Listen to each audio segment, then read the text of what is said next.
What up, everybody? Welcome to another episode of J&J Video Reacts Live. I am Dawn, your host, and this is the 10th anniversary of the passing of an icon. You all know who I'm talking about. None other than Prince. Prince left us and transformed over to the other side 10 years ago, come April 21st of 2016. So we are coming up on his 10th anniversary. Man, I cannot believe it has been 10 years since we lost Prince. Can you guys? What is going on there? Um, do me a favor. If you haven't started following me yet, please do so. If you have not subscribed to the channel over here on YouTube, please subscribe. At TikTok, we're trying to get to 3,000 followers. On YouTube, we're trying to get to 5,000 subscribers right now. We're sitting at about almost 2,400 on TikTok. And we got a ways to go on YouTube right now. Actually, we are sitting at, where is it here? Oh yeah, we got a little bit to go. we got a little bit to go. So we're sitting at about 1221, and we're trying to get it up to that 5K mark. So if you wouldn't mind doing me a favor and go on ahead and make sure you are subscribing to the channel. Make sure you smash that like. If you're over on TikTok, double tap those screens and subscribe. Share it out. Share out the content. If you like Prince, if you like movie reactions, if you like reactions to Netflix stuff like Suits, I do all of that. That's what I do. That's what I do. That's what I do. So go ahead and make sure you guys are handling your BI. But tonight, I am going to live stream. I'm not going to live stream Purple Rain, but I'm going to watch it live and react to it live here for you guys. There can't be many people out there who has not seen Purple Rain, right? But Prince is an icon, and as you can see, I'm a Prince fan. So we're going to go ahead and watch it and react to it live. This is my first time. Hold on one second. Let me even see if it worked. Hold on.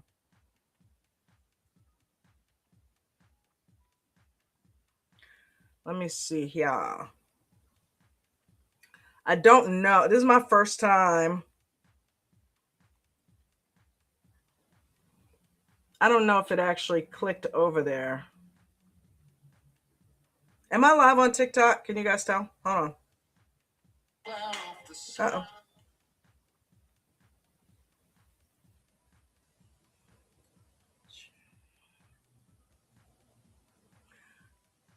Let's see. J. Video.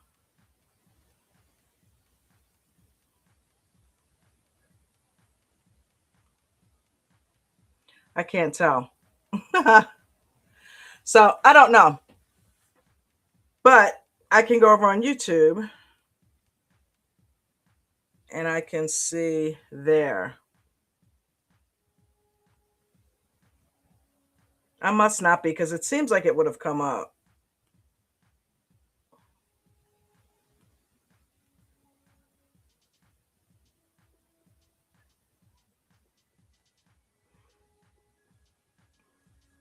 So I don't know, man. I've never actually looked myself up on TikTok. So if anybody is in the YouTube chat there, let me know. Hopefully you guys had a good day today.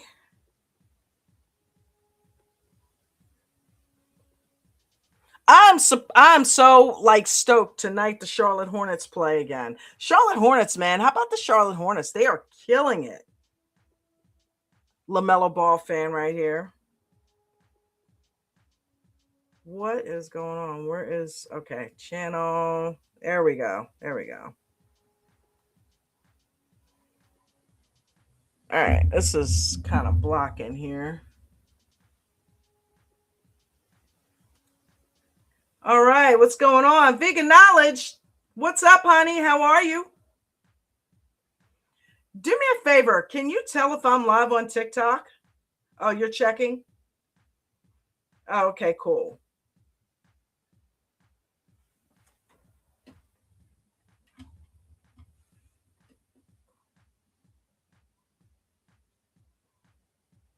I it would seem like I would be able to tell, right? Like it seems like it would pop right up.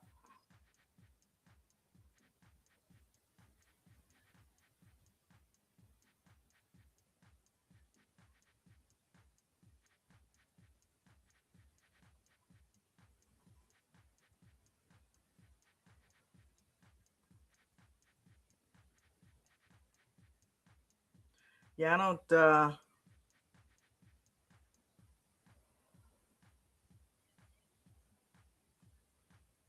I can't tell, dude. I am such a technological mess, right? I can't find my because I never looked me up. So on TikTok, okay. I don't know how to get to me. That's weird. Why can't I see myself? That is so weird, dude. Because I can't get to it to comment, you know what I mean? So bear with me, gang. Don't be pissed at me. This is my first time actually being on here live. I know that the couch is there. Yeah, I'm on my page, but all I see are videos.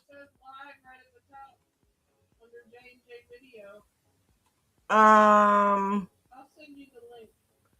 Okay. Yeah, because mine doesn't say it. But I'm looking. It's yeah. It's not. It doesn't have me live. Okay. Let me go ahead and try this again. Don't be pissed, gang. It's like if you don't know what you're doing, get the off.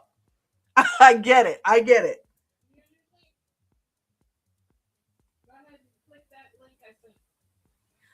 Okay. You text it to me. Okay. Yeah, I see it. Okay. Cool. Thank you. Um.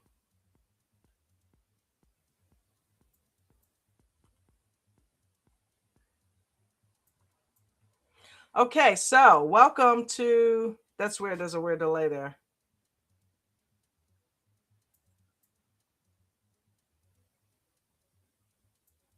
Okay. All right. All right. All right.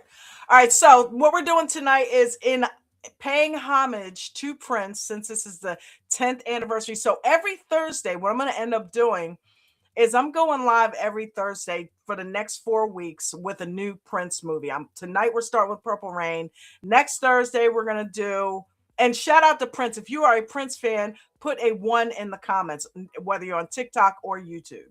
But put a one in the comment if you are a Prince fan. I actually did a video. He had a song, a thousand X's and O's that I actually edited a video to because it was released after he passed away. So there's no video for it. The only if you go to YouTube and try to look it up, all you'll see is like the album cover with like the three glasses or the three-eyed girl thing that he's got. And it doesn't actually show him like on a video. There's no official video for it. So I made one. It's pretty freaking cool. I wish I could play it, but obviously I can't. I'm not trying to get any type of copyright strikes or anything like that. But if you want, you can always email me, bingerslive@gmail.com. And yeah, that's what I do. I binge. So I've been binging Suits, and right now, this week, leading up to the week before the anniversary, I am watching all four. So I'm gonna go ahead and get Purple Rain started because I don't want to keep you guys on here forever. Do me a favor, double tap the screens. I'm gonna do a little bit of it myself right here. I know it's cheating. I know. I know. I know. I know. All right, we're at 867 likes. We got two people watching. Share this out. If you're a Prince fan, share this out. Tell people where I'm reacting live to Purple Rain. Okay, so let's get it going. All right, so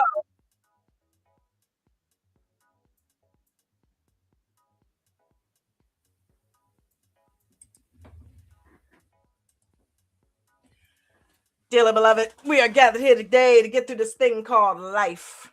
So right now we are obviously on the first scene where he is in the smoke and all we see is his silhouette. How many people remember this iconic opening, right? I mean, there's nobody that compares to Prince. Drop the beat. Instead of asking how much of your time is left, ask him how much of your mind, baby. All right, right now we got the montage going on. We got Prince putting his makeup on. We got all the goth people and everybody's cheering in the audience. I tell you what, you got to treat yourself to Purple Rain. If you've never seen it, new millennials or whatever, if you've never seen Purple Rain, I mean, it's a throwback. I give you that. It's a throwback, but you got to check it out. It's one of the best musical movies ever. Where's you living in? All right, we got Prince singing Let's Go Crazy. Also, another fun fact, this thing has one of the most iconic soundtracks ever made, and he won, I believe, the award. I believe he won an award for the soundtrack for best soundtrack to a movie in 1984. So yeah, yeah, yeah. So we got Apollonia pulling up to the club. So I actually went to this club. Jen and I actually went to who is Vegan Knowledge, and we actually went to Paisley Park back in 2018, and we it was a weekend tour, right? And we actually got to walk through Paisley Park, and we saw the sound stage where they recorded, I believe, Graffiti Bridge. We also went through a lot of he's got like three recording studios. We went through all three of those, and that was pretty cool. We actually got to go to the MPG Club, which was a nightclub right there on the premises that Prince put together.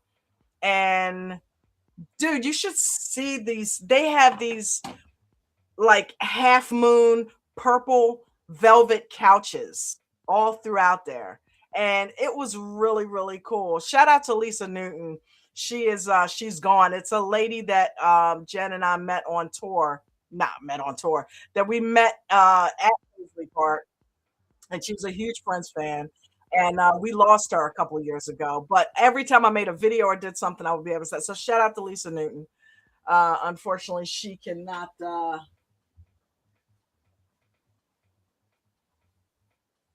she can't be with us. I know she would love to be though.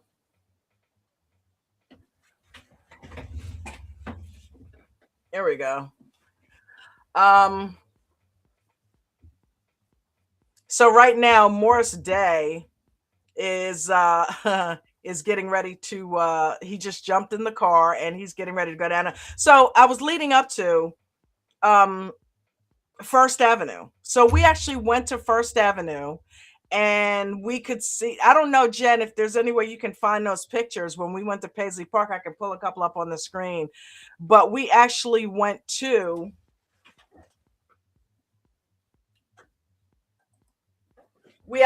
to First Avenue, and you can see the stars. It's got like hundreds of stars with different people that have played there, and we saw Prince's star, right?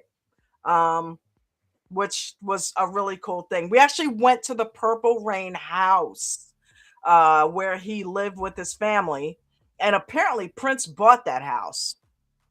So he bought that house back in the day, and I think they had plans to renovate it, but I believe they renovated the inside and did each room in like a different theme, a different Prince theme.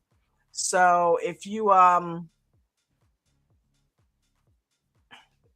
did the like there's a place called the Electric Fetus that's a record shop that he used to always go to buy records. He was a fan of records and albums, and he shopped there. And in fact, there's photos of him in there up until the time that he died. He went in there just a couple days before he died, and he was doing some shopping. And I think they said he bought like a Joni Mitchell album, but they had all kinds of Prince memorabilia. In fact, that is where I got. Oh, actually, no, no, no. I bought this hat at Paisley Park. I actually bought this hat. They have a gift shop in Paisley Park right off of the MPG club that I was telling you that we went in.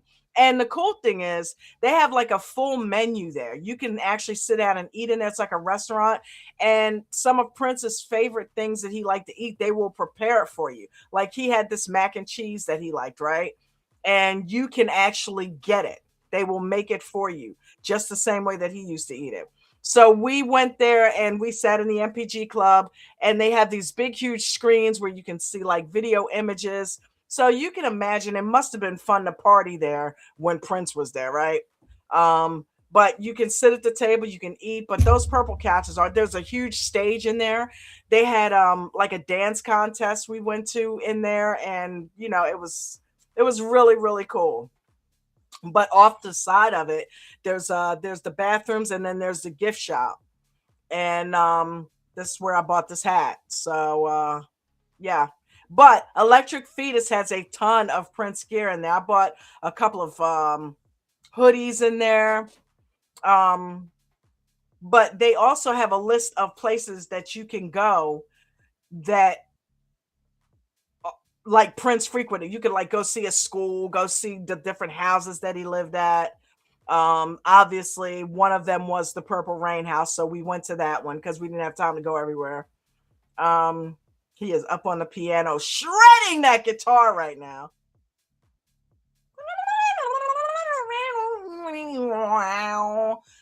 Nice.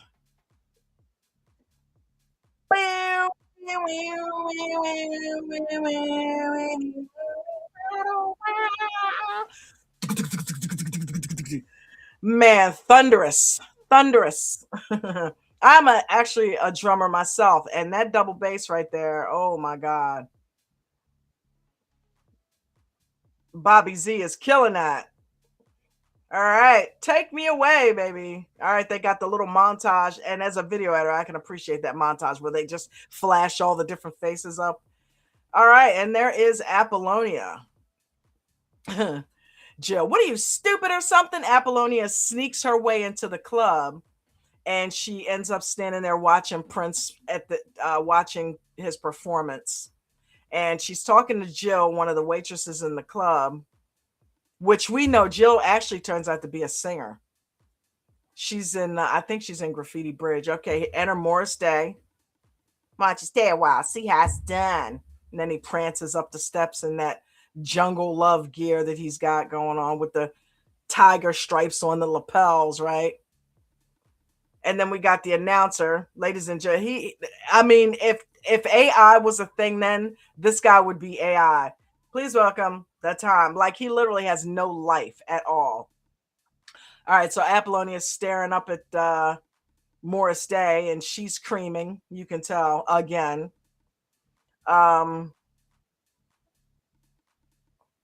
and they're about to perform Jungle Love. You got the lights flashing. All right. All right, they got the dance steps going. All right, now they got the soldiers up on the balcony doing their little thing. That man, the time is one of the best bands ever. And to think all of this was a result of Prince's genius, right? Because he put that group together, right? A jungle love. Oh, we, oh. Think I want to know you. And it ain't it. All right, so in a few minutes,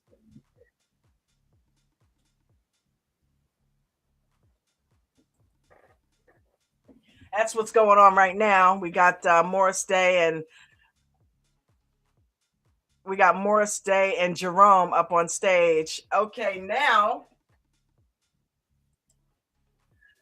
It is like the lightning bolt hit. We got Prince meets Apollonia for the first time. He walks up to her and he starts staring her down, and then he walks behind her. And you could see she is clearly uncomfortable because she knows he's standing right there behind her. She could probably smell his breath at that point. He was so close. Knowing Prince, it probably smelled like lavender. Ah, there's the iconic dance step. Yeah. On Jungle Love, baby, where they're doing a little kick to the side and ding, ding, ding. Yeah, I got it. I got you. I got you. Yes, he is behind you. He is behind. She's doing one of these numbers like, I always thought what would have been funny. I always thought it would have been hilarious if she just like turned around and like, why are you staring at me? I mean, I would have been like, are you back there? Yeah, I know you're back there. What's up? I mean, she wouldn't look back. But of course, it's a movie. If she did, it would have ruined the moment and the whole mystique of him standing there behind her, driving her nuts, right? All right. So Prince is pulling up. I that This movie made me want a motorcycle so freaking bad.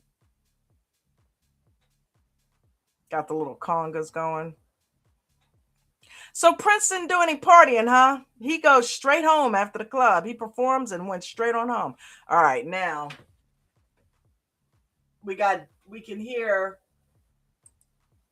Daddy clearly yelling at Mom, "Keep this house clean."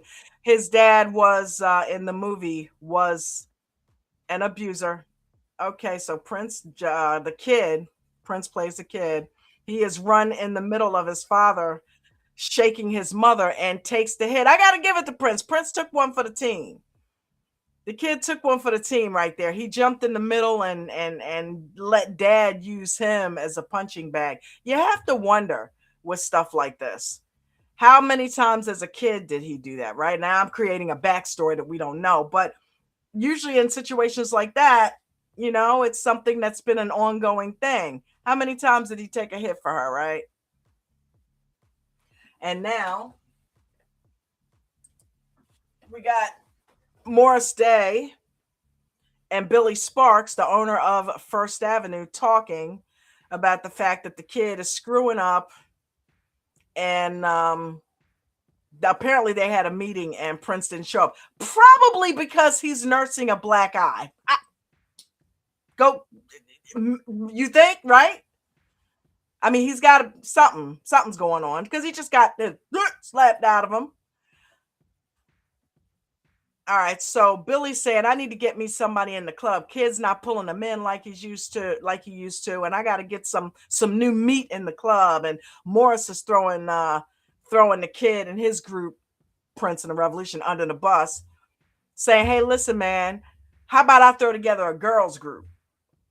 That's commercial, and we go ahead and get that going." And Billy's like, "Okay, yeah, nothing too flamboyant. I got enough problems, but if you can get something happening like that, yeah, maybe I can go ahead and get rid of the kid because they're rivals, right?" All right, so right now we're back here with Prince and Jill, and Jill gives the kid, aka Prince, a tape that has been given to her by the girls in the group, right? Lisa and Wendy. And she's saying, the girls told me to give you this tape when I'm done. And Prince is like, okay, you liked it, huh? But that doesn't mean a damn thing to him because he's not going to do anything with that tape. Not right now, anyway. Some band leaders are like that. They don't like the group contributing. They want to be the one to write it all and do it all. So um, that's what's going on. So this song right here, oh my God. I used to love this. I still love it. I taught myself how to play it on the bass, but it's SEX shooter. And yeah. All right, so poor poor Jerome and Morris Day, they are sitting here trying to audition these girls for this group that he's trying to put together that he told Billy he was going to put together. And apparently these girls, and if you look at them, they're like really stiff. So they're like, "Hey, what's going on, man? I want to see some nice movement going on here." But this song rocks out. But it's clear that they are in need of something else to add to this group because these girls are not getting it done. So we got Morris and Jerome leaving now, and they're walking, and he's like, "Yeah, they're okay, but we need something else to add to it." But he said, "Listen, this Apollonia chick that came in last night, we need to try to find her." And Jerome's like, "Well, why don't you find out where she lives?" And Morris says, "I already know all that. Jill gave me all the information last night." So now we got a girl approaching Morris Day. Uh, and Jerome, his henchman, takes this girl and throws her literally. And I got the picture right here. There we go. And Jerome literally picked this girl up and threw her in a dumpster. Hilarious. And she pops back out, and he's like, "Yeah, let's just get out of here." Hell had no fury, right? All right. So this is where Prince decides that he wants to get to know our girl Apollonia a little bit better, and he approaches her. He sees her looking at in a department store window, and he walks up on her and he says, "Hey, give me that." And she turns around and he's pointing to this thing. He's like, "That charm that's on your, that's that bracelet around your boot." She just clicks it off and gives him to him. I would have been like, "Yeah, you can have it for like $500. You want me to just give you my bracelet? You offering up some cash? What's happening? Are we making a deal? What's that? I mean, it's for sale." But she just takes it off and gives it to him. Probably blame it on the smile and the curls and the fact that she saw him shredding that guitar on that stage. So she looks in the window to see that he has been eyeing up this white cloud guitar. And next we see the scenery going by as we listen to Take Me With You. Remember that one? Take me with you. So they're riding through the back roads of Minnesota. I mean, you don't even know this guy. You're just going to get on the back of his bike and ride God knows where. I mean, this is the 80s, guys. Talk about trust, right?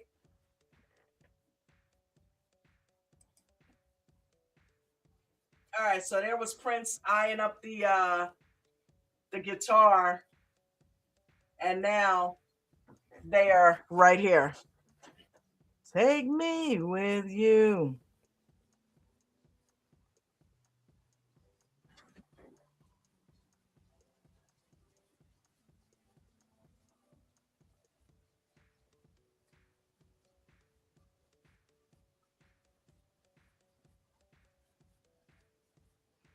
Nobody's watching on TikTok.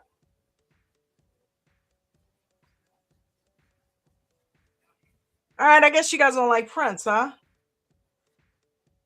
There's got to be some Prince lovers out there somewhere.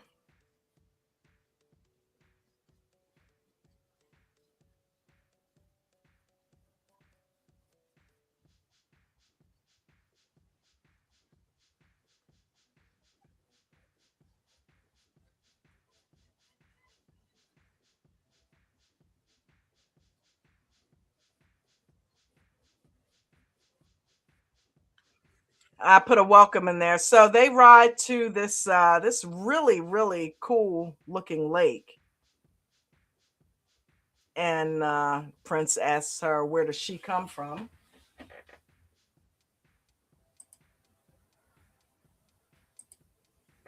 and she says I'm from New Orleans, and she tells him she's in the business. She's a singer, and she's looking to get famous.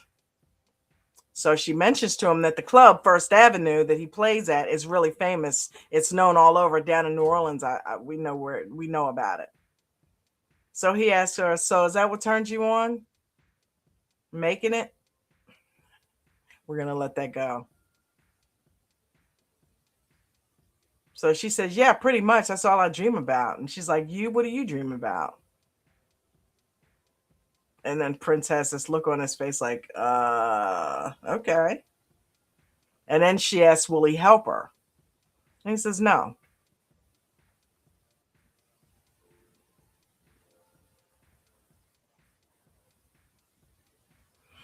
And he says, no, he's not going to help her. Do you want to know why? And she says, why? And he says that she has to purify herself in the waters of Lake Minnetonka. Now, okay, if this guy just drives you to a place where there's nothing but a huge body of water and says, if you want to get famous, one of the things that you have to do is purify yourself in the waters of Lake Minnetonka, wouldn't you naturally assume that he's talking about the lake that you're standing in front of, right? But technically, he did not say that it was this lake that was Lake Minnetonka that you had to jump in. He said you had to purify yourself in the waters of Lake Minnetonka. He didn't say you have to purify yourself in the waters of this lake. So he never did, in all fairness, say that this was Lake Minnetonka. And of course, she strips down to the bare minimum. And he is looking like, okay, I'm about to get the afternoon delight right here at the lake. And she makes a beeline for the water and dives in. Feet first. She does a cannonball in there. And he says, hold it. That ain't Lake Minnetonka. Ah! And she's pissed. Hey, Prince, you might want to consider wiping off that shield. I never noticed that. The motorcycle, when he takes off, that shield is all filled with all kinds of crud. Probably dead bugs and everything. Guys, you could have wiped the shield off. I can even see where the hell he's going. So he pulls off on the bike like he's gonna leave her there, butt naked. And he goes on ahead and pulls back on. She's getting dressed and she can hear the bike pulling up. And she starts smiling like, okay, I knew that MF wasn't gonna leave me here.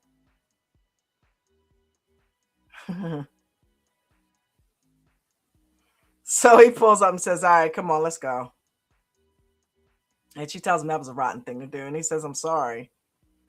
Then he says he tried to stop. No, trying to stop her would have been you running down there when you saw that she was stripping down. Or how about you open your mouth when you see her stripping down because you knew damn well what she was going to do.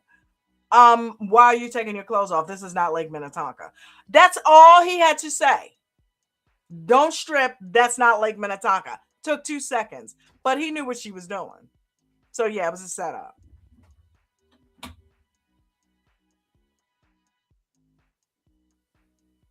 And then he won't let her get on the bike. He keeps pulling up.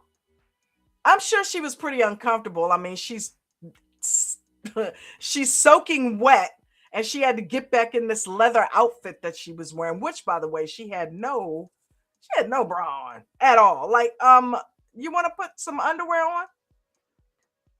Okay, so she kisses Prince and they pull off on the bike. And that had to be one breezy ride home. You just got soaking wet. Now you're in leather and you're wet and you have to ride on a bike. Yeah. No, thank you.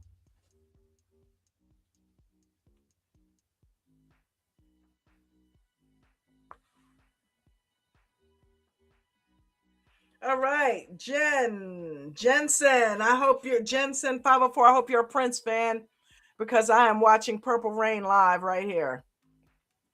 All right, so I don't know that I would want somebody spitting on my shoes, right? If you're gonna shine my shoes, go ahead and shine them. Get some kiwi or something like that. You know what I'm saying? You know, don't spit on my shoes, man. All right, so here's where they do the who's on first thing. Password is what? What's the password? What? Yeah, what? What is the password? Exactly. That's what I'm asking you. You know the scene. We got Morris Stay's funky corn chip feet right here, front and center. You know they smelled like corn chips, man. You know they did. Come on, man. Got the black socks on. And we got We got Jerome wiping off his black and white wingtips. Password is what?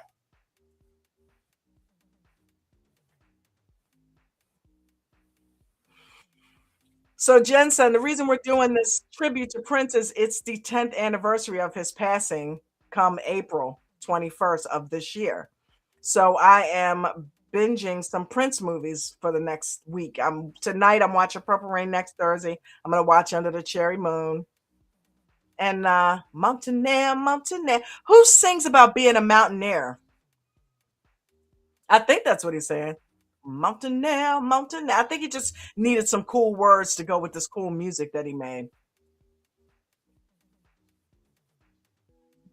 All right, so we got Morris Day running through the club looking for Apollonia so that he can run back and let Morris Day. Did I say Morris Day? We got Jerome Benton running through the club looking to let Morris know when Apollonia arrives.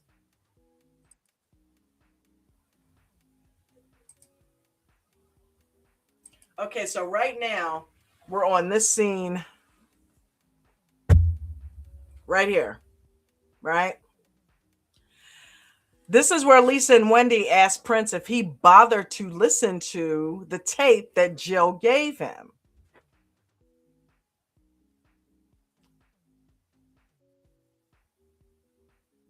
And as usual, Prince gives them a look like, hell no, I didn't listen to that tape. And Wendy kind of loses it here a little bit. Prince is in the mirror, making sure his mustache is perfect. And Lisa's like, every time, or Wendy's like, every time you say you're going to use one of our songs, but you never do. Every time we give you a song, you say you're going to use it, but you never do.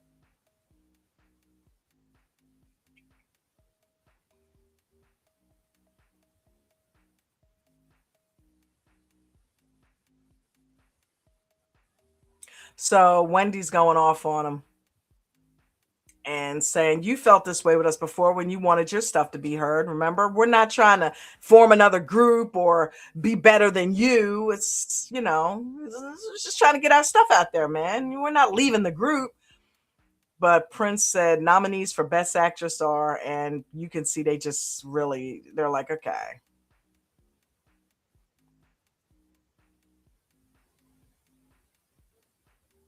She's like, doesn't that make you feel like that you hurt people like that? You're not trying to help us at all. So they walk out of the room. They look back at the other guys like, you guys can deal with this crap if you want, but we're walking out of here. And of course, Lisa's probably somewhere comforting her, saying, hey, don't worry about it. So Prince looks at the remaining band members like, y'all tired too? And Dr. Whatever his name is, the keyboard player, says Wendy gets her period every now and then. God gets Wendy's periods mixed up. Every 28 days, she starts acting nice. And then Bobby Z, the drummer, says, hey, what difference does it make? We're still a group, right? We're good. Let's go out here and jam. So Morris Day is sitting at the bar trying to pick up on some girls. And here comes Jerome because he has spotted Apollonia, which he was tasked with doing. Let me know when she comes in. And he walks up to him and says, what?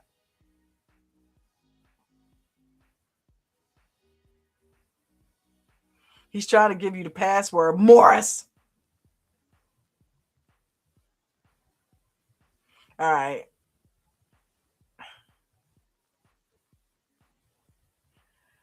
So Prince is talking to himself with the puppet now. You don't need those girls or that stupid music. All you need is me.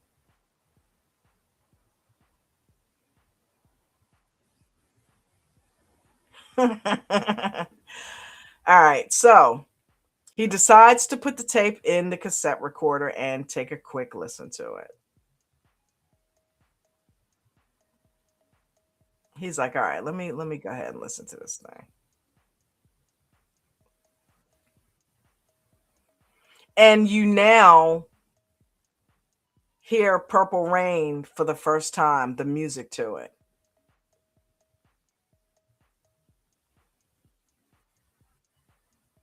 And you can tell that he respects it because he's sitting there with this look on his face and he stops the tape. But you could tell he liked it, right? Because he had this look on his face like, okay, hmm. But this is these little teases that we get throughout the movie with Purple Rain, right? We get a few minutes of it there, and I think it happens again until we finally it explodes at the end. So Morris is telling Apollonia her lips would make a lollipop too happy. So they're seated. The waitress brings up some champagne and asks Morris who's paying for it. And he's like, I think you know that. But the fact that she even asked him who's paying for it, Morris, yeah. What's up, Morris, with that? Morris, you usually have the women paying for stuff. So Prince walks up, or the kid walks up and sees Jerome pouring wine or champagne in the glasses for Morris Day and Apollonia. Now, this kind of pisses him off because he just got finished taking her on the Harley Davidson. And they're riding through the country, and she's stripping down in front of him and giving him the goo goo eyes. And she's sitting here now at the table sipping on champagne, sipping on the bubbly with Morris Day, his arch rival. So Prince, like, what's going on here? He just kind of throws him a look like, what that? Am I seeing properly? So Morris is busy running his lines, talking about he's got a cook, Gino Sascatagraci or something like that. Got a brass waterbed in my bedroom. Yeah.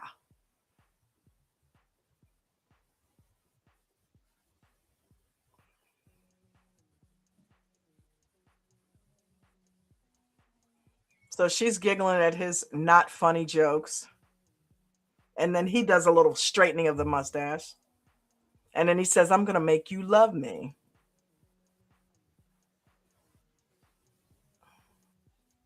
All right. So the revolution gets on the stage. And Morris turns around because, again, they're arch rivals. And then Apollonia's interest is perked because she knows that's her boy, right? Nice purple glow on the stage. All right.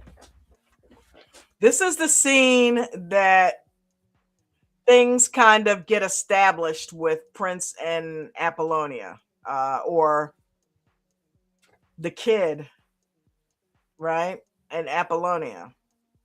Everybody goes by their real name in this movie. You notice that? No, that's another fun fact. Everybody name in this movie is their actual first name, except for Kid, because nobody calls him Prince. He only goes by one name. What were they going to call him, right? Skipper, which was his childhood nickname. Were they going to call him Nelson? Were they going to call him Rogers? No, they couldn't call him Prince. So they call him the Kid.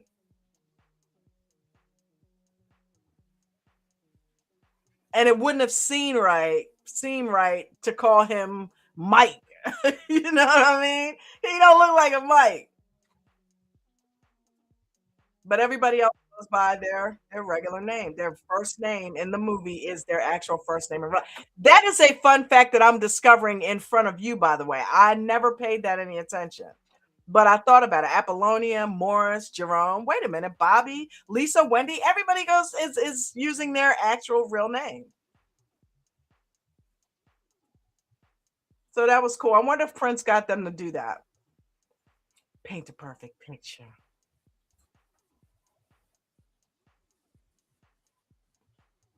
All right, so he's about to croon.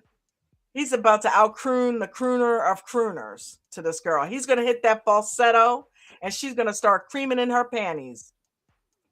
And the thing is, he's doing it while she's sitting there with Morris Day. That's the clincher. Now, the band, Lisa and Wendy, were pissed at him, but they are actually helping him to make this score because they are playing this song. Nobody seems like they're angry with him, and they're backing him up like the band should. They're playing their tails off. If I told you, baby. And you can hear the screams of the audience, right? All the chicks out there screaming at the top of their lungs. Home, baby, baby, baby. If we got married. And then her mouth drops, like, huh? Are you asking me to marry you on stage?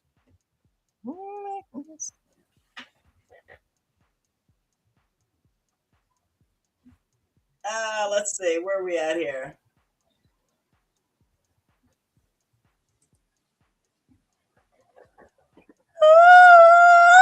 Oh, baby. He hits those notes. Oh my goodness, man. He hits those notes big time.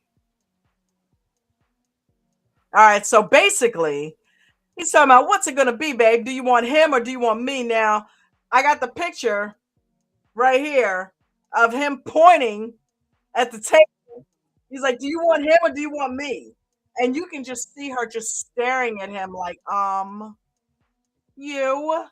And Morris Day is looking so, his face is so tight, dude. Like, okay, I'm trying to get with this girl, and you're sitting here singing to her on stage. He did not fight fair in this scene.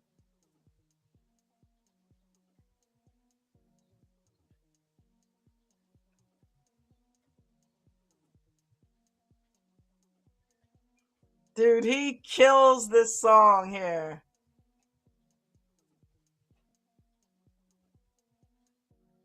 One thing's for certain, baby. I know what I want, yeah. If it please. He is not, he is killing it. Oh, now he's down on the knees. Now he's down on, it's over. He's down on the knees, everybody. Doing that scream.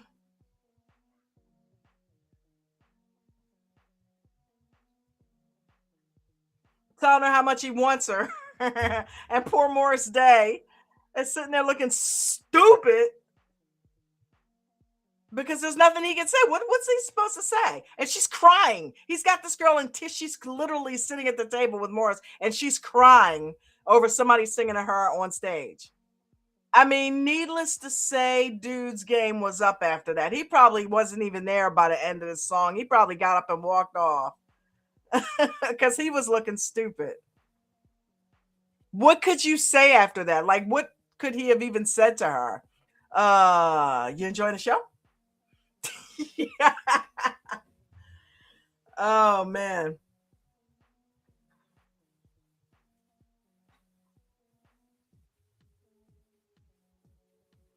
Linda 22, welcome. Watching Purple Rain. Paying homage to the 10-year anniversary of Prince's passing. So they walked down the corridor all laughing because Morris had the tight face.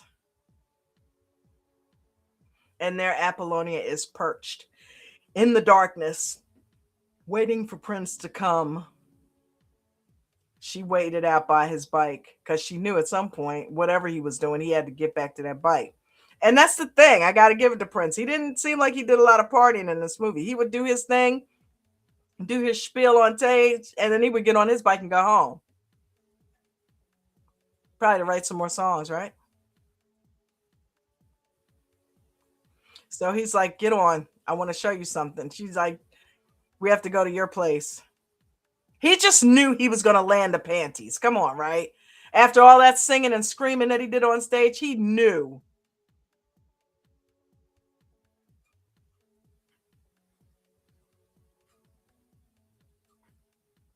He pulled her off of that table, didn't he? One minute she's sitting there, he's leaving. The next minute he sang that well. She was out there waiting at the bike for him. Must be cool to be you, Prince. To have been you. Okay, so now they're at his home and they're staring in the door. And right now is a good night. Daddy's not beating mommy up. They're actually, kissing and fondling and having a good old time on the couch. So then Prince walks Apollonia around to the side of the house and he opens up these windows that lead down into the basement right there from the side of the house. If you if you go to that house, it's so funny because they actually built a doorway right there and some steps that led down into the basement right from the side of the house right there. It's pretty cool.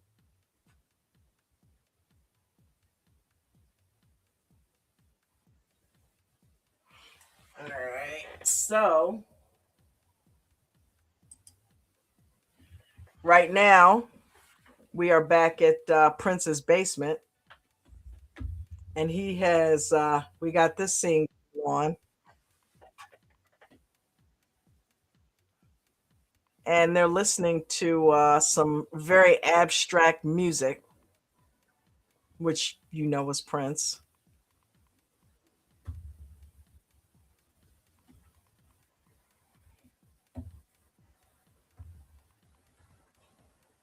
And Apollonia says it sounds like she's like, so who's the lucky girl? Sounds like she's having a good time. He said she's crying. It's backwards. He said it sort of makes me sad when I hear. Sounds like she's laughing. No, not really. It sounds sad, but I'm thinking he might have recorded his mom, right?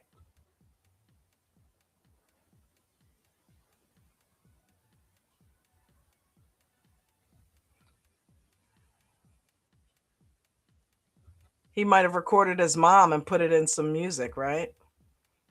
Which would explain why it made him sad. Yeah, you're using your mom's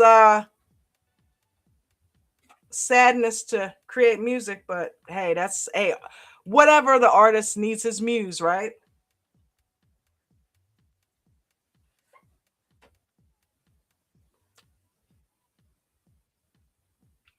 All right, and they're getting a little bit hot and heavy with the lip action.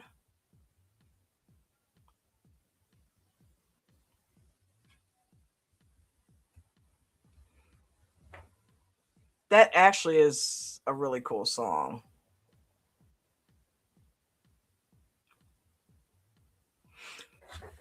How many people wish that they had a basement like this? I mean, this basement is off the chain.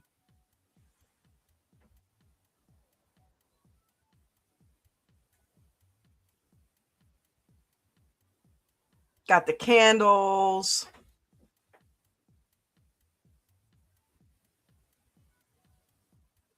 You already know what's happening in this scene, right?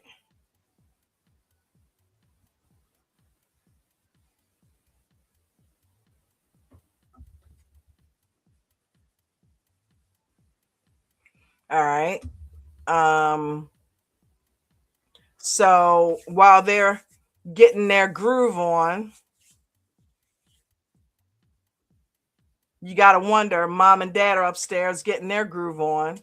Son is downstairs getting his groove on. I mean, it's just a house of love right now. All right, so it's the next day. They're pulling up on the bike in downtown Minneapolis.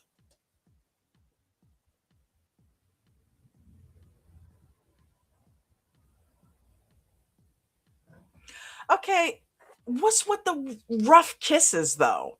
It's like gentle, Prince, gentle. It's like you ever I mean, the way he kissed in Purple Rain, and he did the same thing in Under the Cherry Moon. It's like like he wants to eat your face off. He plays instruments so delicately, but like he kisses like this bear, like a bull in a china shop. Just give me your lips. All right, so now we got Lisa and Wendy, both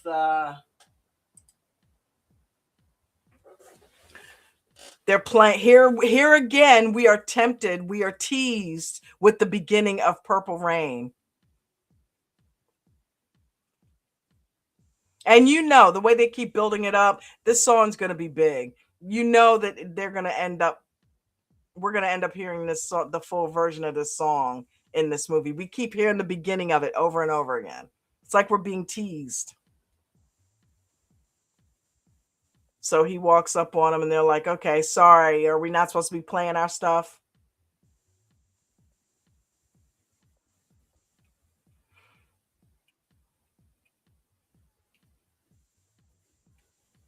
There's something else. Our music. So Prince is like, where is everybody? It's like, you're late. They left. And like, well, what are you guys doing here? And they're like, we're practicing our stuff. He's like, leave it alone. Why? I'm not going to do your stupid music. Why are you practicing? Get off of it. And they're like, yeah, we'll get off it.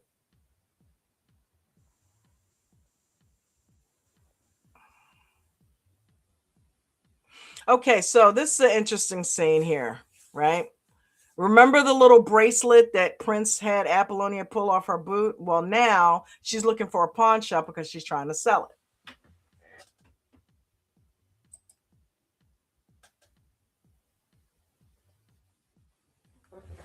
So we got Morris Day. Enter Morris Day.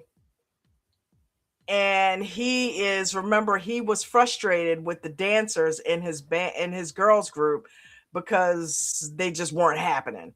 So he approaches her with a tape with music to, I guess, what they were dancing to. Like, we got a proposition for you if you're interested in a little song and dance group. We got this thing going on, right? So she's like, nah, the kid's gonna help me with my music career. And they start laughing. They're like, nah, he's not gonna help you. And she scopes out that it's something that Prince is probably not going to be happy with. So she dips out. She's like, I got stuff to do. I got to go. So Morris is, he catches up to her. Jerome's like, what you going to do? You just going to let her get away? So he gets out of the car. He chases her up. And that's the picture that we got there. He's like, I know you could use a break. Don't you want to be a star? Why don't you take this tape, listen to it, think about joining our group. I got a spot for you if you want it. And we know she wants it because that's what she came there for, right? So then she asks him, do you know any good pawn shops? Because she's thinking about buying a guitar.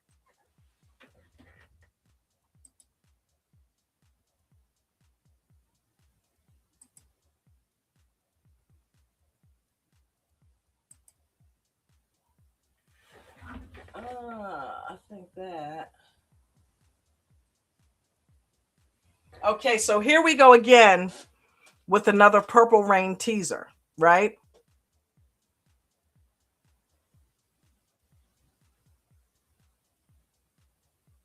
Prince puts the tape in again. That shows you right there that he likes the music, he likes the song.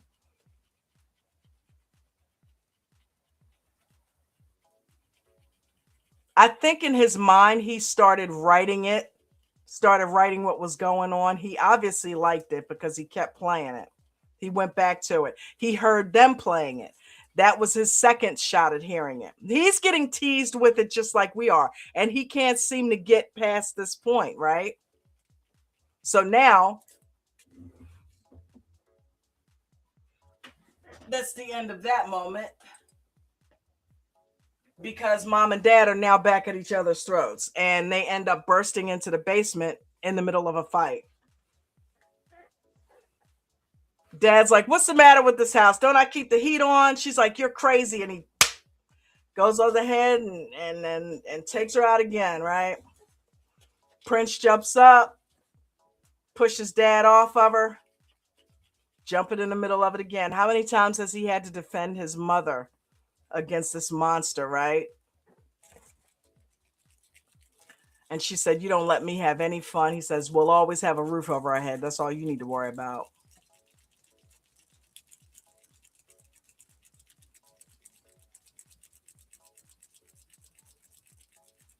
Yeah, you can make her happy if you stop smacking on her. Maybe let's start with that. Dad's like, I could make you happy if you believed in me. I mean, I believe you kicking her tail. I mean, that's a funny way of showing you love somebody. That's a funny way of trying to get somebody to be cool with you. You beating their tail every chance you get. Nah, that ain't gonna work. And then he says, I would die for you. And then they show Prince. This was probably one of those sessions where He's comforting her. He probably had the recorder on so he could catch her crying again, right? Nah, he's comforting mom.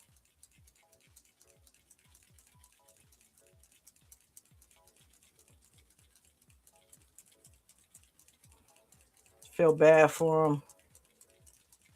All right, so now he's sleeping. Apollonia must be running late because he done laid down and fell asleep. And here she comes through the window. Ain't no lock on that thing? All right, so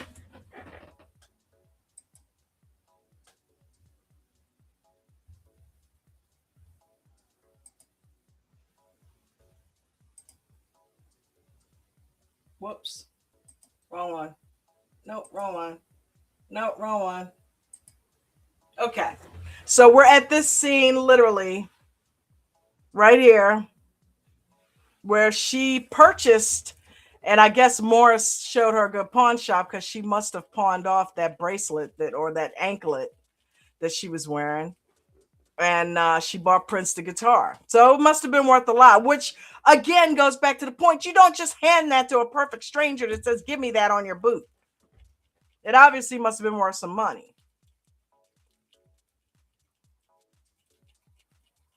She only knew him for what, a few weeks maybe, and she's already pawning her one of her prized possessions and buying him a guitar. Okay, but we know she says, I'm gonna join Morris's group. It was a butter up attempt. And there goes the biatch slap of the century. The slap heard around the world, right? And I mean, he did it with the backhand. Now, here's the thing. A little while ago, he just got finished comforting his mom, who just got her ass whipped by his father, right? You would think that you might not want to do that to your girlfriend because you see how your mom is afterwards and you're comforting her. Well, Apollonia is somebody's mom. Well, no, but somebody's daughter, right? So he starts trying to comfort her and says, hey, listen, I didn't mean to go that far, but do you know Morris? Do you know what he's about? I mean, why would you want to join his band? And we know they're arch rivals, but either way, Prince is now facing the fact that, okay, wait a minute, I'm just like my dad. What happened there? I just lost it. And you can tell he's not proud of what he just did, right? Because he doesn't want to be his father, not in that respect, anyway. All right, so we got the band rehearsing here.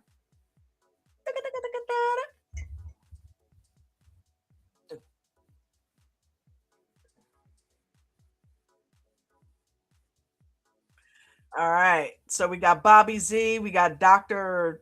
Funk, I think his name is, or something like that. And we got Brown Mike or Brown Bobby or something practicing. And Prince asks, where's the girls? Well, we know where the girls are. They're pissed because you won't play their music. So they dipped. Um,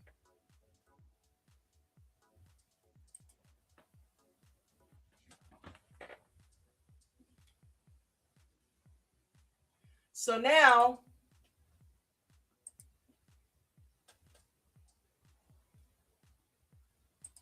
did I just delete something?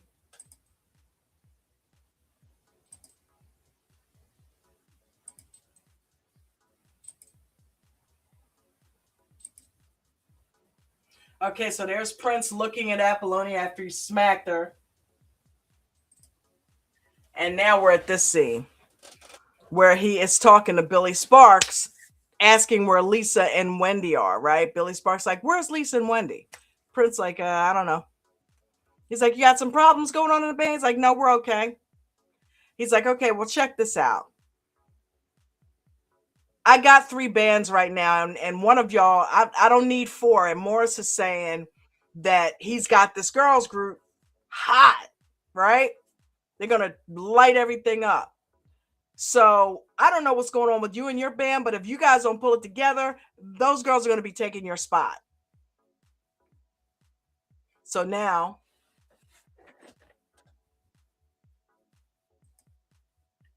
we got dig, if you will, the picture. We got the montage of Prince with under the with when doves cry, and he's remembering scenes with him and Apollonia riding on his bike.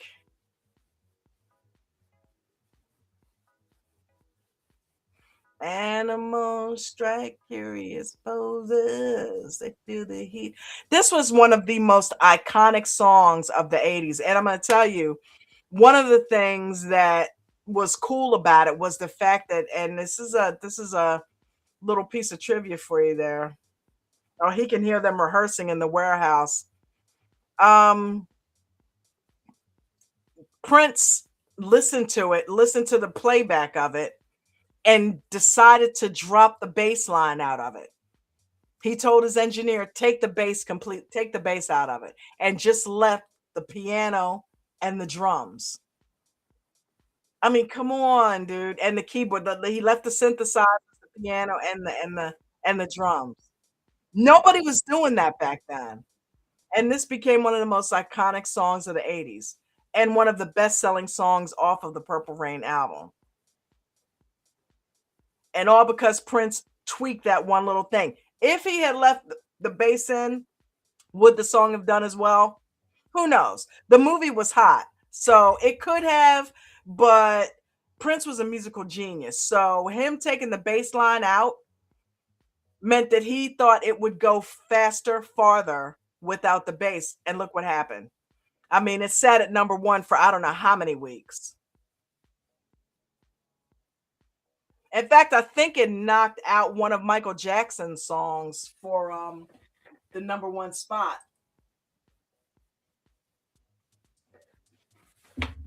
Beep, beep, beep, beep. Okay, so he's finished his ride,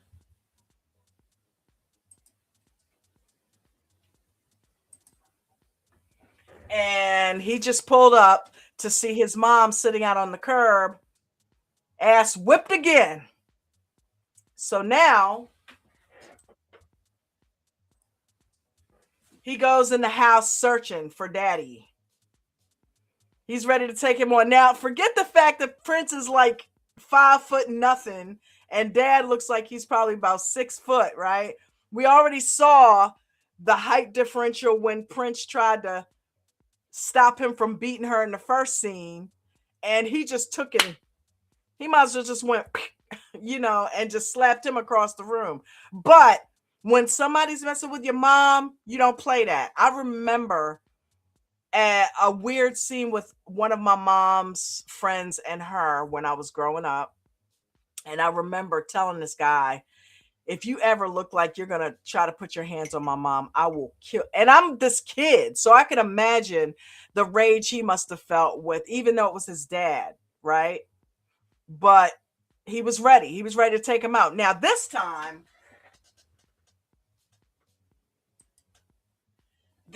he walks up on dad playing the piano, right? He goes to approach him with all the piss and vinegar, and you know how Prince's music completely dissolved all of his anger. He was surprised to find his dad playing the piano. He's like, do I hear music? Is that coming from daddy?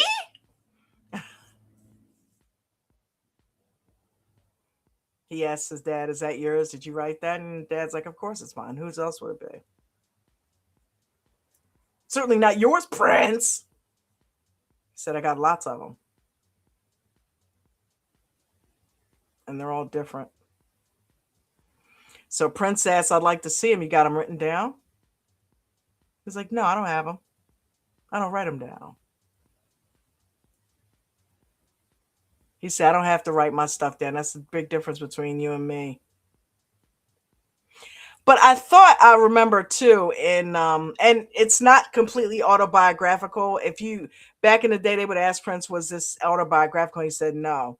Although we can't help but compare the similarities, the names, the locations, the fact that it's in Minneapolis, First Avenue. It obviously is autobiographical, right? To some degree. Maybe not everything. Because we don't know that his dad beat on his mom and all of that kind of stuff, right? So, but they have to throw some stuff in for theatrics and make the movie, cringeworthy, right? So he asked Prince, does he have a girlfriend?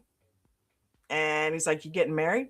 And Prince is like, well, I mean, I'm just dating her right now. I don't know if we're getting married. And he says, never get married. And Prince looked like you just shot his puppy. Which he's been a witness to their marriage, right? And he's left to deal with that. Never get married.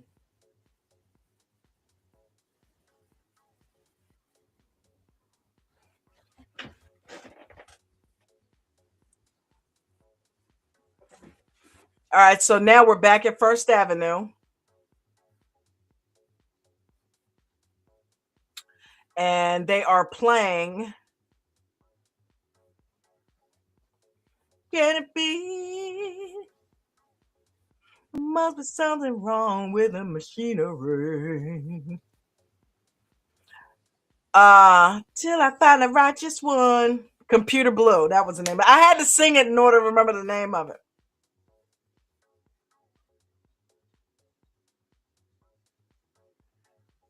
All right, and they're playing with their shirts off. Gonna find a righteous one. Computer Blue.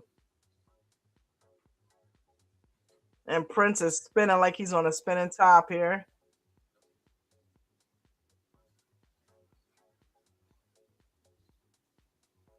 All right. Now they're doing theatrics on stage where Lisa looks like she has her mouth on the guitar. But they're doing it to make it seem like there's a vulgar scene going on here, right?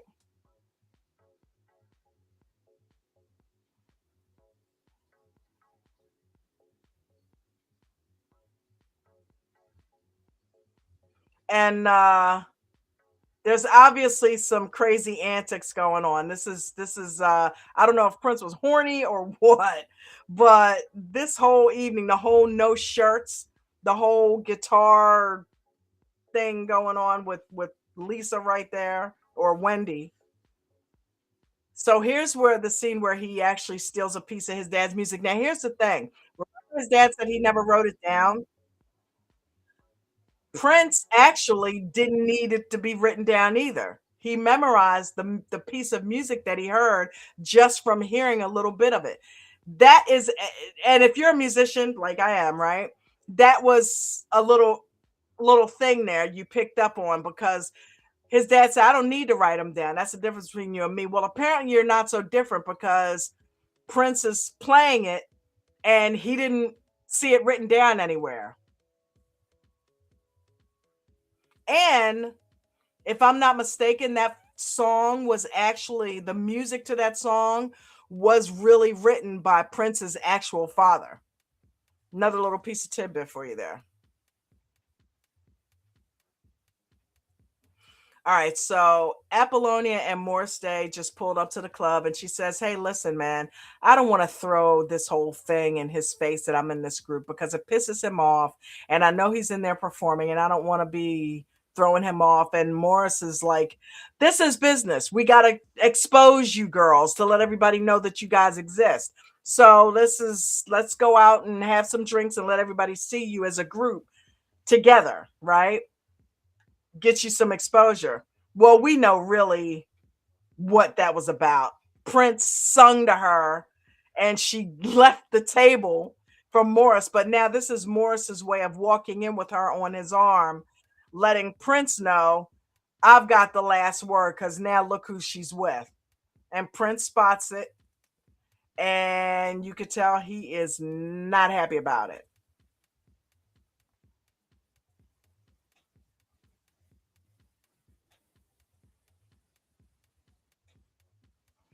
And Billy says the kid is in rare form tonight. But I don't see Billy stopping it. Eh, eh, All right, so this is the infamous Darlin' Nikki scene. Now, little bit of trivia back in the day. So, if you've ever seen on records, movies, whatever, advisory, explicit parental guidance or whatever, Prince, this very song is the reason that that warning was created. If you've ever seen advisory explicit lyrics on something on music, it was because of this song right here. Prince was the very first one to have that label on his music. He pissed off the wrong people, and a whole group of moms and parents and things got together and had that. They went to some type of commission and had that label put on the Purple Rain album because or put on this specific song because of the lyrics of this song. And he was the first artist to ever have that label on a piece of his music. A lot of people don't know that.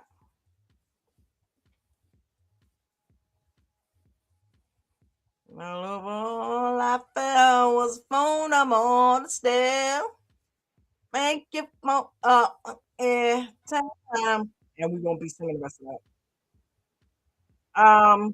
Okay, so he obviously is getting very, very, very vulgar and explicit on stage. And you know how the scene goes. He starts gyrating on stage and doing all kinds of things. I love that scene where Bobby C, man, he kills those drums. Me being a drummer, I'm loving it. So Prince is grinding the stage here.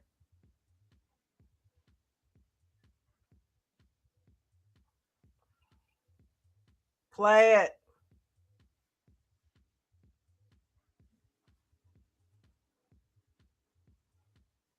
And he's got the double bass going. All right, so Prince leaves the stage at this point. Apollonia has already run off out of the club because she is embarrassed because it's apparent that he's singing about his escapades with her and he's making her look like, you know,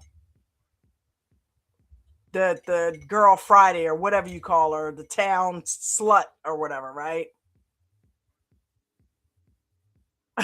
And Billy Sparks, the club owner, bursts in on Prince pacing back and forth in his dressing room.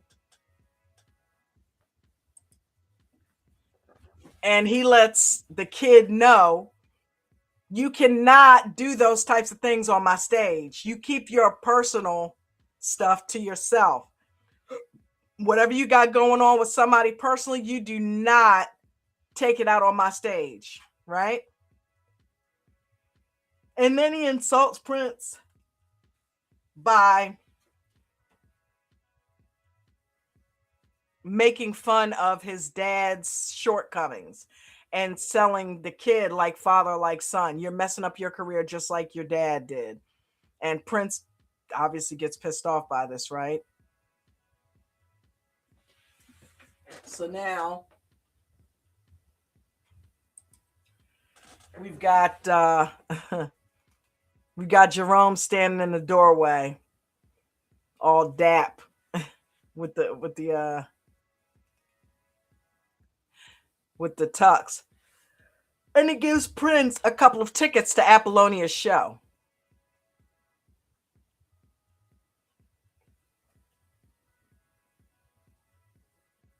He tells him, don't forget to bring a girlfriend.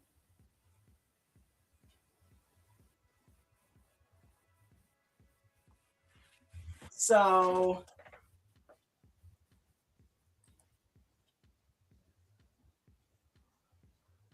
now we're at the club with Apollonia 6, which, by the way, technically in real life was Vanity 6. I don't know. Remember Vanity Six? And I think they did Nasty Girl, right? But Prince was dating Vanity, and he actually named her Vanity. Her real name was Denise. What was that? Denise. I can't remember her name now. Owens, Evans, Miller, something. Denise. Somebody help me out if you know the name. Um,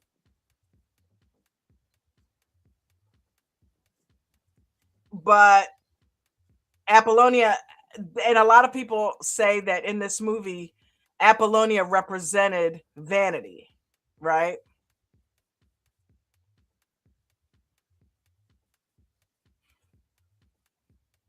But see, here's the thing: Prince brought out vanity, not the time or Morris Day. So, but her character is supposed to be closely related to what vanity was to Prince in real life. So they named the group Apollonia Six. Once again, real names mirroring names in real life, except for Vanity Six, it's Apollonia Six. And they're obviously killing it in the club. Everybody's loving them. And Apollonia, after watching that first scene with the girls dancing, she definitely added something to the group. All right, so now we've got Prince looking at her in the distance right here. They're showing the scene there. The camera's panning in and zeroing in on his face, which is tight behind these shades. And he looked over and noticed Morris Day, and Morris Day looked over and noticed him. And they exchanged this glance. It's like, that's right. This group is going to take your group out.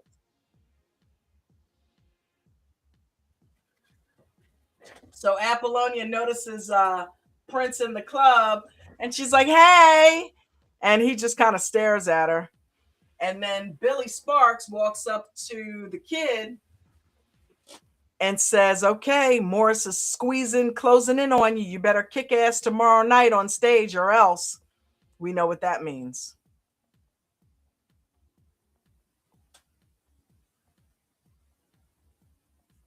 So,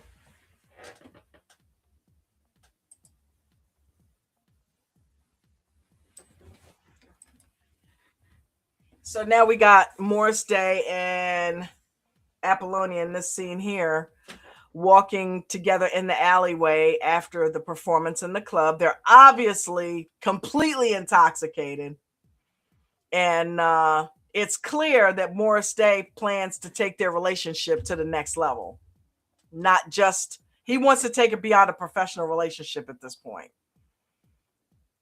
He's sipping on the flask. He hands it to her. And he tells her to get in the car, and she asks him, "Where's Jerome?" And he tells her he gave him the night off in his skin.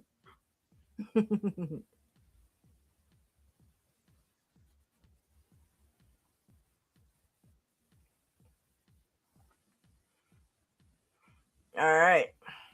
He's like, "Well, why'd you give him the night off?" And obviously, Morris is gesturing to her, like, because it's time for us to have some fun. And in the distance, you can hear the hum of the kid's motorcycle gradually approaching. So he obviously knew what the plan was after the club and made sure that he was front and center. And he rides by and kicks Morris into some trash cans. And he looks at Apollonia, and she's afraid of him, so she takes off and starts running.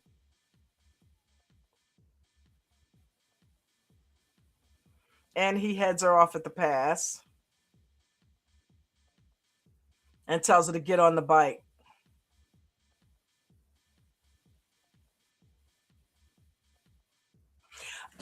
Another little known fact, I don't know if you are aware of this, but the bikes, and I say that plural because they use more than one in the filming of this movie, to replace the other ones when something would happen. But these were automatic bikes. Yeah, these were automatic. Prince apparently was unable to ride a real motorcycle, or he, I guess, the clutch and all of that. But these were automatic bikes. It wasn't a normal motorcycle where you've got the clutch and the gears and all of that.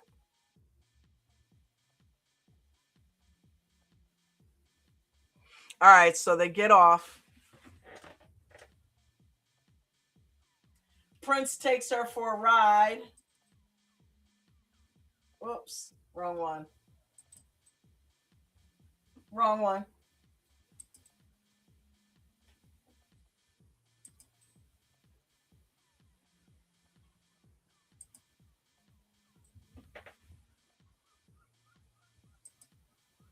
Okay, there we go. We've got the Prince Apollonia standoff under the highway, under the train tracks. And she starts drinking out of the flask. Prince tells her not to do it. She pushes him away, and then he pushes her to the ground and begins to start getting ready to beat on her. And then she says, "Go ahead. I know you're gonna do it." So he backs. Hey, give it up for Prince having the restraint, huh?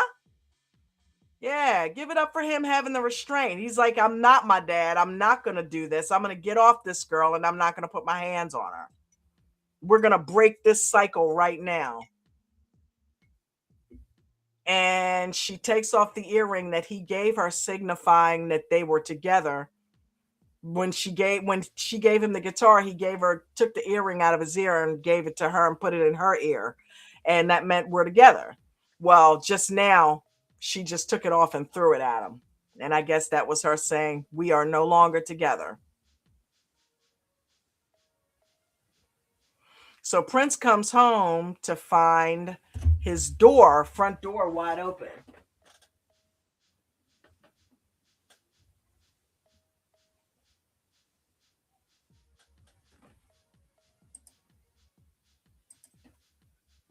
He's standing there like, okay, what the heck is going on right here? This is actually right here. What's going on? So remember the first time he came home after dad beat up mom to find what where are you? So he comes home this time, and instead of dad playing the piano, dad's got looks like a 38. Prince flicks on the light, and bam, there's the gunshot.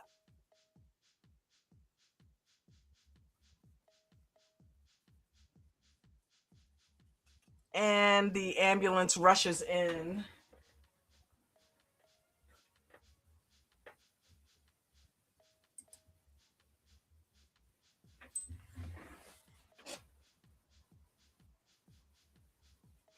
And there he is fighting for his life.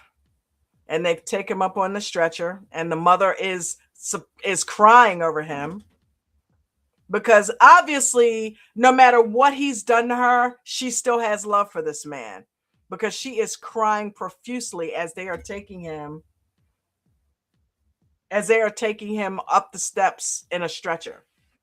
Now we've got the interrogation scene where you've got the police officers basically questioning Prince, I guess, about his whereabouts and what's been going on. Why'd your dad do this? And basically as running him through the gambit of questions. And Prince is just shaking his head no, shaking his head no, shaking his head no. And maybe they asked, had he talked about trying to kill himself before? The standard set of questions that you see on Law and Order or NCIS or one of those shows. And they're going up the steps, and now Prince is left alone to his own devices, alone in the basement. Everyone's gone, and it's just him with his thoughts. And he starts looking at the drawn out chalk outline of his dad laying there on the ground with the gun. And he can hear his dad. He can hear the gunshot over and over. He can hear his dad yelling at his mom. He starts walking around. He sees a rope on the ground, and he's looking at the gun. He's looking at the rope. He's looking at the gun. He's looking at the rope. And then he pictures himself hanging from the rafters in the basement. And he yells no, like, no, I'm not going to be my dad. I'm not going to have the same fate as my father. I'm not him. That's not. He starts resisting it. And so he picks up a 2x4 and goes to town on that basement in anger. He's letting all of that out. Instead of him hanging himself, he decides to go ahead and let all of his frustration out on the basement. And he is resisting the inevitable fate that is his if he continues on the path that he's on. He's going to be just like his dad. He's going to be beating up his women, and most likely he's going to end up trying to take himself out if things don't work out. And look, he can see what's going on in the band. Things aren't working right in his life, and all he can see is, I'm just like my dad. Well, in the midst of all of that, he now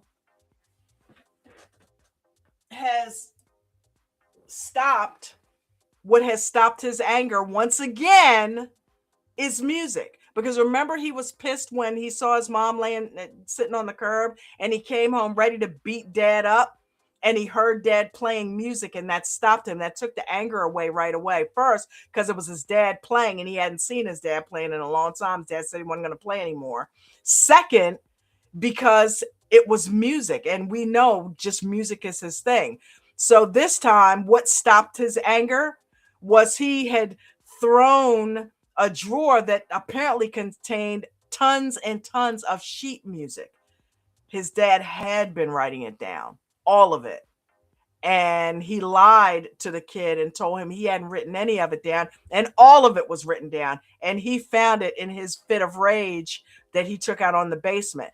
And that's immediately what calmed him down when he realized he was looking at his dad's music and he saw Francis L.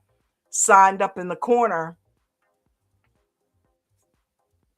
All the anger went away, right? Um, so he goes to sleep. He wakes up on the floor, surrounded by the sheet music, and decides to get up and says, you know what? I'm going to go listen to that tape again, right? So here is the last time that we are teased with the beginning of Purple Rain, right? This has been like the fourth time that we've heard it, right? And now he's heard it enough. He's on the piano here. Sun shining in on him. It's a new day, right? He wakes up, it's a new day. He didn't kill himself. Um things are going to be okay. In his mind, I think he took everything out that he needed to on that basement. And when he found that music, he knew, okay, I can carry this on. I can take this stuff and do with it with my what my dad couldn't do with it. It was like a gift. So they show him sitting in the dressing room in the next scene thinking about, I guess, what he's going to do on stage, how he's going to relay to everybody what's happening. Because by now it's gone through the whole town that his dad attempted suicide, right?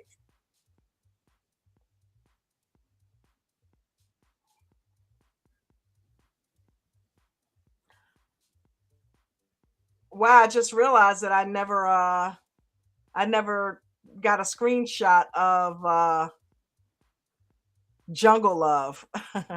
So right now what's happening is the Time is performing. Oh, it is called The Bird, not Jungle Love. So they are performing Jungle Love right now. Or The Bird. I keep calling it Jungle Love. Ooh,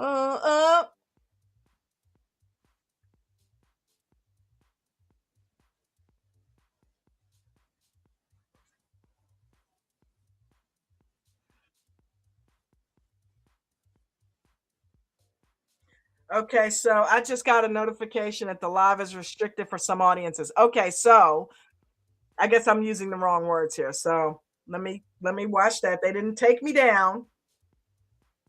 Callie, what's up, babe? How are you? Just got the #1 viewer badge. Yay. So yeah, I just hooked my channel to TikTok today. So hopefully we will start to build our viewership.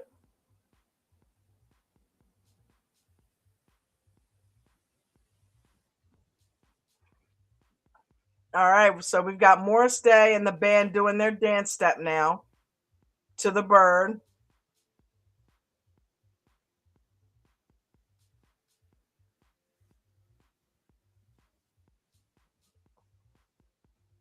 All right, they're doing. I remember what. Now I was lucky enough to be alive when Purple Rain was released for the first time in theaters. And I'm telling you, that scene where they do this dance off and they slide across the screen. Oh my goodness, man. That was so awesome to see that on the big screen. I mean, you felt like you were actually there at the concert.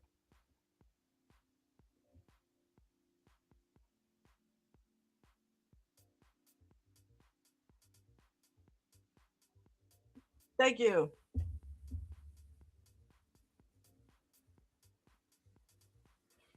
All right, so that was the bird.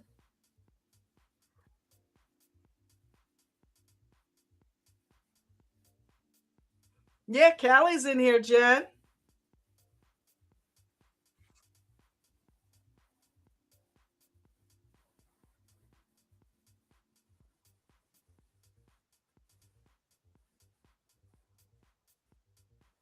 Let's get nuts. Now they're what the Tom is walking down the they're walking down the hall making fun of the music, and then Morris backs up. How's the family? That was so low. I mean, you don't do that. But afterwards, you can tell this is one of the only times that they show Morris in an actual in his full humanity. Um, because then he looks kind of ticked off at himself that he said that. You don't rub salt in the wound, especially a wound like that. And so you could tell that he was putting himself on a little bit of a guilt trip here. And after the rest of the band had walked, he looked back at the kids' dressing room like, damn, man, I'm sorry. I didn't mean to say that. Okay, so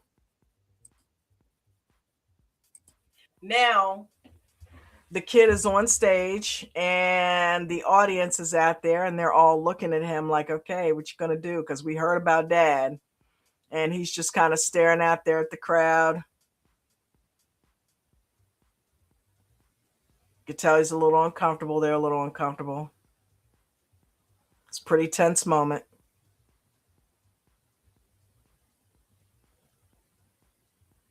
I mean, you could cut the silence with a knife here.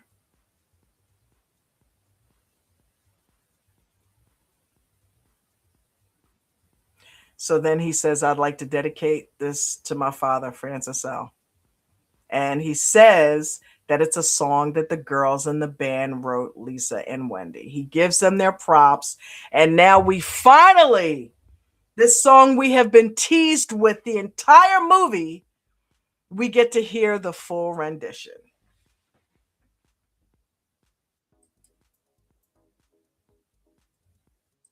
So Prince is now, you hear the first strums of the guitar from Wendy's guitar, and the song Purple Rain is beginning.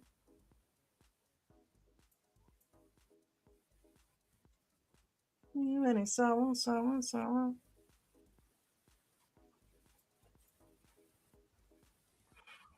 And from here, I'm gonna go ahead and pause it because we're pretty much at the end of the movie. So from here, the cool thing is he actually He performs Purple Rain so well, and he feels like he's going to be kicked off the stage, or he's going to be kicked out or lose his job. And he goes and prepares himself, and he decides to leave. So once he's done performing Purple Rain, he goes out and he starts to unlock his bike. And then he stops and realizes that the crowd is cheering for him, right? Profusely. And he realizes, wow, I guess I'm not losing my job after all. And he turns around and goes to walk back in the venue, and Jill is standing there with tears in her eyes, crying from, what she just witnessed, right? Also, so is Apollonia. He walks back through the corridor, and there's a picture of him there, standing there, looking through the crowd that's cheering for him in the backstage, and telling him what a great job he did. And at the end of that corridor is Apollonia staring at him like, I'm so sorry. You are going through it, and I'm supposed to be your girl. And I get it, man. I get it. You got a messed up home life going on. You got a lot of stuff going on. I'm jumping in with the enemy, right? And yeah, I'm sorry. So he's kind of staring at her, and then he makes his way through the corridor and goes up and gives her a kiss on the cheek. Wait a minute. Did I get that?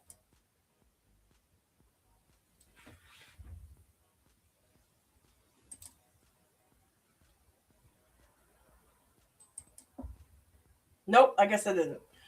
Gives her a kiss on the cheek, and then proceeds to the stage where he literally smashes I Would Die for You, which we heard his dad pen that. We heard him say that. So Prince obviously took those words, um,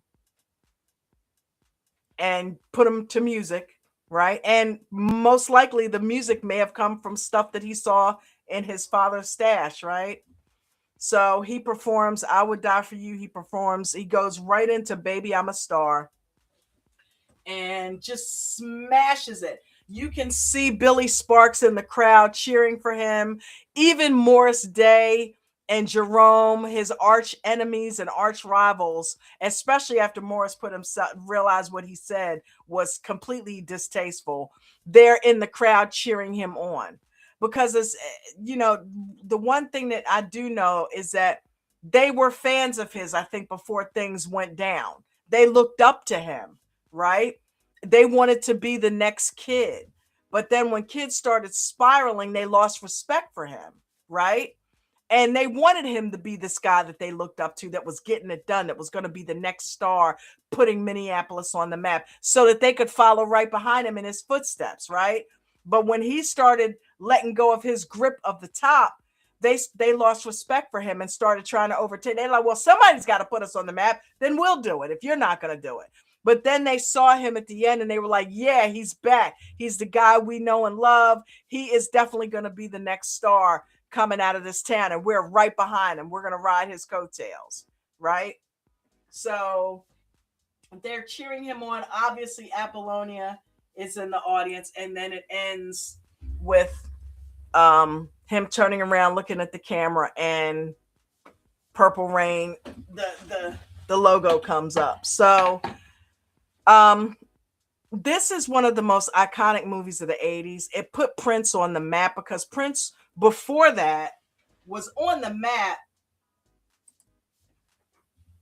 because he had, a string of albums and a string of hits in the late 70s, early 80s, including the 1999 album. Let's not forget that. That came out before like long before Purple Rain ever even came out, was 1999. And we all know 1999, how iconic that is. So he was over Little Red Corvette. All of that had already come out before Purple Rain was even a thing. But when Purple Rain came out and added to all of that, well, that just took him to icon status, right? That put him right up there with Michael Jackson, as one of the greats of that day, of that era, and on, because you know Prince had a 30, 40-year career. Yeah. He had a 40-year, 45-year career that was well respected. He was well respected in his town, and he did he predicted that Purple Rain was going to be made long before it even was made. He was telling people in the town that we're going to make a movie. You think we're doing good in music? We're going to hit the box office too. We're going to make a movie. It's going to be big. And he took it to his hometown. He didn't go anywhere else. He didn't go out to Hollywood on a set. He filmed it right there in Minneapolis. He gave his town the business, right? He brought things home, and used First Avenue. That First Avenue was already on the map, but this movie caused First Avenue to rise to iconic status in its own right as a music venue, right? Because it had appeared in Purple Rain. Everybody, if you weren't already wanting to perform there, you wanted to perform there after this movie, right? And get your name on the side of the wall with in one of those stars. And I'm telling you, we've been there. There are all kinds of stars on the wall there. I mean, I'm talking country music stars, rock stars, Joan Jett, I think we saw up there. I mean, we saw so many people's names in stars on the side of First Avenue when we went to Minneapolis. And I think Prince might have been, after he passed away, they may have redid his, because I think all of them are like white. I think his was like the only one in yellow. His stands out from everybody else. It's like a different color. And rightfully so, he put the place on the map, right? Like in a global sense. It was already on the map locally and maybe around the country, but globally, it became, hey, First Avenue, that's where Prince, yeah, you know what I mean? So, of course, they are forever paying homage to him by his star looking slightly different from all the other stars on the side of their wall. Guys, thank you for joining me. I appreciate, the views, the likes. If this was boring to you, I apologize. Again, once again, this is my first live TikTok where I'm doing this type of thing. I've been live TikTok before, but I'm just getting back into the swing of things. I'll be doing some lives, and hopefully we can go ahead and get our following built up. But shout out to the one and only Prince Rogers Nelson. I cannot believe it's been 10 years. And yeah. So next Thursday, we'll be watching Under the Cherry Moon. It'll start at 5, just like Purple Rain started today. The week after that, we'll watch Graffiti Bridge. And then that last movie will be Sign of the Times, right? So I thank you for watching. I'm going to go ahead and end the live stream now. Please leave a like and a comment. If you're watching this on YouTube, leave something in the comment section. I'm going to go ahead and maybe see if I can put together some shorts and put them out there. But guys, thank you. Peace and blessings.